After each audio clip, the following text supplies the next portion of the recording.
For Jeremy, John, and I, our trip to Guatemala was a cross-cultural journey to see how God was working in this place.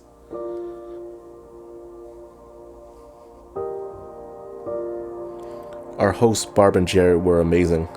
Their knowledge of the country and culture gave our experience so much more depth. We found it inspiring how integrated they were in the community. They chose to live in the neighborhood they are reaching out to, not only to serve those around them, but learn from them as well.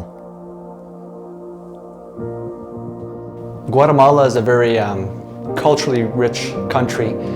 It's also a very young country. A lot of the population here, I would say, is probably under the age of 30. And with that comes some challenges where there isn't enough work for those that may be qualified or that are looking for work. The Guatemalan people are very friendly people. They work hard. They are very proud of their culture. They're very resourceful, and they survive. I am amazed all the time at how they survive, how hard they work, and how they value family, especially in the villages and the towns here. They spend a lot of time together, and they value that time as a family, and that's a value that I think we've taken to heart, and especially here in our home, and that we've tried to apply even more so as we live in Sumpango. Family. Barb and Jerry have a big family here. Every morning, their scholarship students bus in from the villages to do homework and devotionals. PLS focuses in three main areas: education, scholarships, leadership development, and discipleship. What is lacking in the villages are kids that have a lot of confidence to want to be future leaders.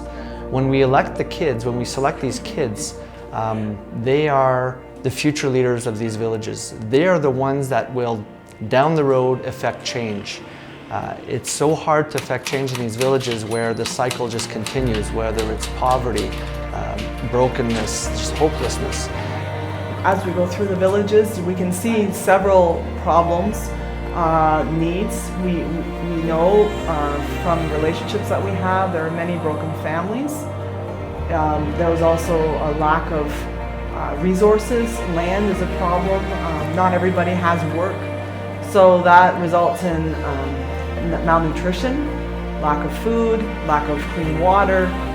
We can go on with the list of different situations and problems that are in the villages.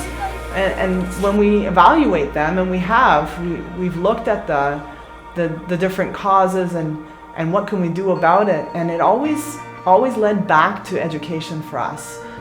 We can put in a new home, or we could put in a water filter, but if they don't understand why they need to drink clean water, because it's always been that way, the other way, without education, nothing or very little may change.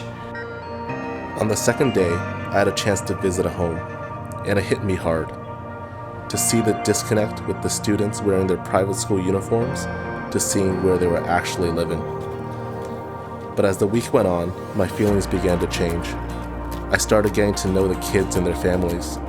Their worries became my worries, their hope became my hope, and in the midst of our shared common brokenness, there was joy. A place where we see our living God restoring His kingdom through His people, little by little.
I pray that people would be inspired by our story, that they would see acting on a need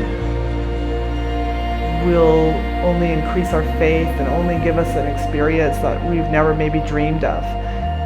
Somebody once asked if we had any regrets, and the only regret we had is we didn't start this sooner.